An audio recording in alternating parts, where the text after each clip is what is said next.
Right గురుగారు. మీరు ఈ మధ్య గోకర్ణ కూడా వెళ్తున్నారు రెగ్యులర్‌గా. అవును. మరి ఈ పరిహారాలు గనుక చేసుకోవాలనుకుంటే గోకర్ణకు వాళ్ళని కూడా తీసుకెళ్తారా వీళ్ళని? ఎట్లా మీరు?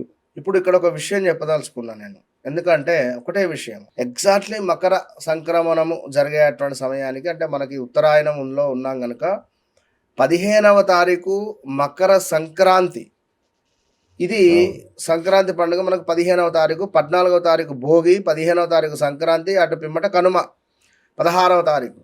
15వ తారీఖు ఉండేటువంటి ఈ సంక్రాంతి రోజు గోకర్ణ క్షేత్రంలో మోక్ష నారాయణ బలి అనేటువంటిది మన ఆధ్వర్యంలో నిర్వహిస్తూ ఉన్నాం. ఓకే. ఇది మ్యాక్సిమము పరోక్షకంగానే అచ్చా! వీడియో కాల్ ద్వారా మాత్రమే ఓహోహో! అవైలబుల్ ఉంది.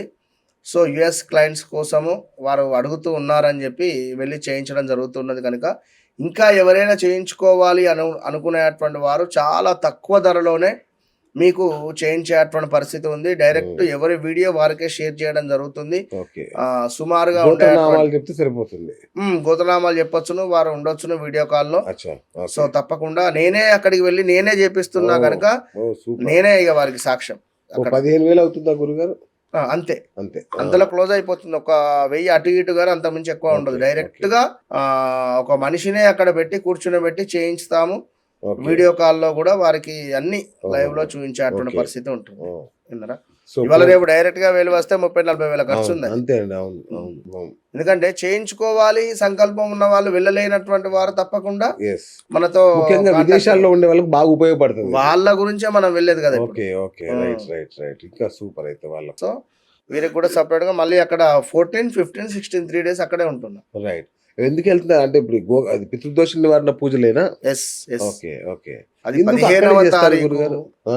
ఎందుకు అక్కడ అంటే మనం గతంలో కూడా వీడియో చేసినాం. అవును. చేశారు. అవును. అది గోకర్ణ క్షేత్రము మనకు గోవు యొక్క చెవుల రూపకంగా కానీ ఉద్భవించినటువంటి విధంగా కానీ సాక్షాత్తు అక్కడ రావణాసురుడు మన ఆత్మలింగాన్ని తీసుకువెళ్ళేటువంటి పరిస్థితి. అక్కడ మనకు ఉండేటువంటి ఒక పవర్ అలాంటిది. అక్కడ చేసుకుంటే ఫలితం బాగా ఉంటుంది. కొందరు త్రయంబకేశ్వర్లో కూడా చేసుకుంటారు. అవును. సో అక్కడ కూడా చేసుకునేటువంటి వారు ఉన్నారు. అవును.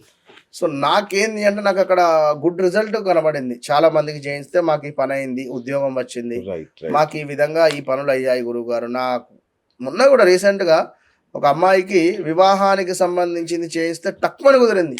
అదేందో ఇప్పుడు ఫిబ్రవరిలో పెళ్ళి, ఆ! డిసెంబర్లో చేశాము, వివాహం సెట్ అయింది. ఏదో దేవాలయంలో పెళ్లి చూపులు కూడా అయ్యాయి. వాళ్ళది పాలకొల్లు. అచ్చా!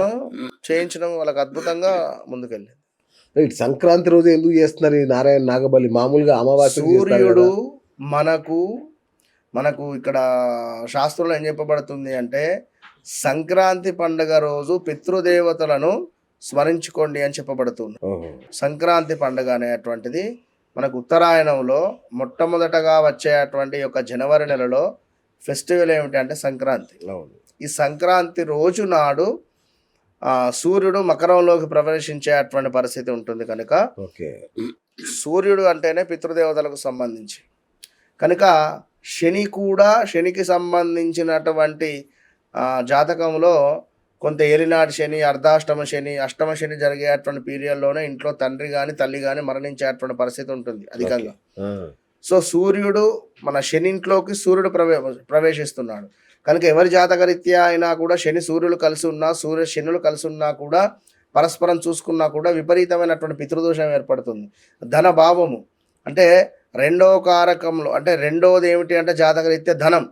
సో ధనానికి సంబంధించి సూర్యుడు శని ఇద్దరు కలిసి ఉండేటువంటి పరిస్థితి కూడా ఉంటుంది. ఉంటే టాప్ పొజిషన్లో డబ్బు మొత్తము సూర్యునిలో శని కానీ శనిలో సూర్యుడు కానీ వచ్చినట్టయితే డబ్బు మొత్తము హరించుకొని పోతాడు. ఓకే. సో ఇది ఒక అద్భుతమైనటువంటి కాంబినేషన్ కనుక ఈ రోజు చేసుకుంటే మంచి ఫలితం ఉంటుంది. మనమే అని కాదు, అచటకు రాలేని వారు కూడా మీ ఇంట్లో పితృదేవతలకు సంబంధించినటువంటి ఆ ఫోటోలను తీసి శుభ్రపరిచి వారికి చక్కగా దీపారాధన చేసుకొని పూలమాలను వేసి వారికి నచ్చినటువంటి ఆహార పదార్థాలను చేసి ఆ ఫోటోల ముందు పెట్టి ఈ రోజు నాడు గుమ్మడికాయ దానం కూడా ఇస్తారు పితృదేవతలకై మకర సంక్రాంతి రోజు నాడు. సో సంక్రాంతి పండుగ రోజు తప్పకుండా మీ మరణించినటువంటి వారి యొక్క పేర్లను చెప్పుకొని సాహిత్య దానాన్ని ఇవ్వడం ద్వారా ఆత్మ సంతోషిస్తుంది. Okay okay. ఇంకోటి గురుగారు, అంటే పెళ్లి కాకపోవడం, సంతానం కాకపోవడం కూడా కారణమా ఈ పితృదోషాలు? ఇప్పుడు మనము ఎక్కడికైనా వెళ్ళాలి అనుకుంటే ముందుగా ఫ్లైట్ రిజిస్ట్రేషన్ కానీ, మన రిజర్వేషన్ కానీ, ట్రైన్లో అయితే ట్రైన్ రిజర్వేషన్ కానీ, బస్సులో అయితే బస్సు రిజర్వేషన్ కానీ చేసుకొని వెళ్తాం. అట్లనే ఒక మనిషి మరణించిన తర్వాత పైన రిజర్వేషన్ ఉండాలి, సీటు. అంటే ఎట్లా, మరణం జరిగిన తర్వాత మోక్షం అనేటువంటిది లభించాలి ఆ యొక్క ప్రేతకు. ఒకవేళ ఆ యొక్క ప్రేతకు మోక్ష మార్గము లేని పక్షంలో మనల్ని ఇబ్బంది పెడుతూ ఉంటుంది. మన ఇంట్లో వివాహాలు జరగక, సంతానం కాక, ఒకవేళ సంతానమైనా ఆడ సంతానం అధికంగా ఉంటుంది, మగ సంతానం ఉండదు. ఉంటే మగ సంతానము తరచూ ఆ పిల్లలకి యాక్సిడెంట్స్ జరగడము, ఆ పిల్లడు ఆస్తిని లైక్ ఖర్చు పెట్టేయడము, విపరీతమైనటువంటి అప్పులు చేసేయడం కావచ్చును. అదేవిధంగా ఎవరైనా స్త్రీని అంటే లైక్ మనకు అదేమంటారు, కులాంతర వివాహాలు చేసుకునే పరిస్థితి ఉంటుంది. కులాంతర వివాహాల వైపు మొగ్గు చూపుతూ ఉంటారు. ఓకే. సో ఇప్పుడు మరి సంక్రాంతి చాలా దగ్గర ఉంది, నారాయణ నాగబలి పూజకి అర్జెంటుగా మేము రిజిస్టర్ చేసుకోవాలంటే ఏం చేయాలి గురుగారు? తప్పకుండా కింద కనబడేటువంటి నెంబర్ను మీరు ఫాలో కండి. వారు చెప్పేటువంటి ఇన్స్ట్రక్షన్స్లో రిపీట్, వారు చెప్పేటువంటి ఇన్స్ట్రక్షన్స్ ఫాలో కండి. తప్పకుండా నాకు నెంబర్ వస్తుంది, నా పర్సనల్ నెంబరు మీకు వస్తుంది. వచ్చిన తర్వాత నేను మీకు కాంటాక్ట్ అవుతాను. చక్కగా అక్కడ వీడియో కాల్లో నేను మీకు చూపించడం జరుగుతుంది. ఓకే. సో విదేశాల్లో ఉండే వాళ్ళకి ప్రత్యేకంగా ఎలా చేస్తారంటే వాళ్ళ కోసం ఏం చేస్తున్నారు? విదేశాల్లో ఉండేటువంటి వారి కోసము డైరెక్ట్గా మనము కాల్ చేయడం జరుగుతుంది. ఒక్కొక్కరికి సుమారుగా ఒక 1.5 అవరు వీడియో కాల్లో వారికి లైక్ ఆ యొక్క సంకల్పము, అదేవిధంగా అక్కడ చేసేటువంటి పూజా కార్యక్రమాలన్నీ కూడా మనం వారికి వీడియో కాల్లోనే చూపించేటువంటి పరిస్థితి ఉంటుంది. వారు కూడా సంకల్పం చేసుకుంటారు, అక్కడ ఆచమనం చేసుకొని కూర్చుంటారు తప్పకుండా. సో అటు పిమ్మట మనం ఆ గంటన్నర ప్రోగ్రామ్ అనేటువంటిది ఉంటుంది. ఓకే. ఈ మన ముందు చెప్పారు కదా 1వ తారీఖు వాళ్ళు 8వ తారీఖు వాళ్ళు కొంచెం పెళ్లిళ్ళ విషయంలో జాగ్రత్తగా ఉండాలని, వాళ్ళు కూడా రావచ్చా ఇక్కడికి? తప్పకుండా చేసుకో. అంటే వాళ్ళు వస్తే కనుక వాళ్ళకి ప్రయోజనం? ఏది ఏమైనా 2026లో మాత్రము 8వ తారీఖు జన్మించినటువంటి వారు, 17వ తారీఖు జన్మించినటువంటి వారు మాత్రం జాగ్రత్తగా ఉండండి. వివాహం చేసుకునేటువంటి క్రమంలో 1కి 10 సార్లు చూసుకొని ముందుకు వెళ్ళండి. ఎందుకంటే మీ లైఫ్ టైం ముచ్చట ఇది. లైఫ్ లాంగ్ ముచ్చట. Right. Hi friends, thank you for watching this video. ఈ వీడియో గనుక మీకు నచ్చినట్లయితే దయచేసి లైక్ చేయండి, షేర్ చేయండి. ముఖ్యంగా మా ఛానల్ 24/7 న్యూస్ టీవీని సబ్స్క్రైబ్ చేసుకోండి. ఆ తర్వాత మీ విలువైన అభిప్రాయాల్ని, మార్పులు, చేర్పులు, కావాల్సిన వీడియో ఏమన్నా ఉంటే మన వీడియో కింద కామెంట్ సెక్షన్లో కామెంట్ రూపంలో తెలియజేయండి. నమస్కారం, సాయిదంచిక మాట్లాడుతున్నాను. ప్లీజ్ సబ్స్క్రైబ్, షేర్, లైక్ చేయండి 24/7 TV channel.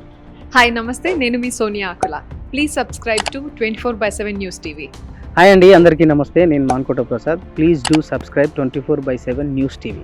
Political, entertainment and infotainment updates కోసం like, share, subscribe 24/7 news TV.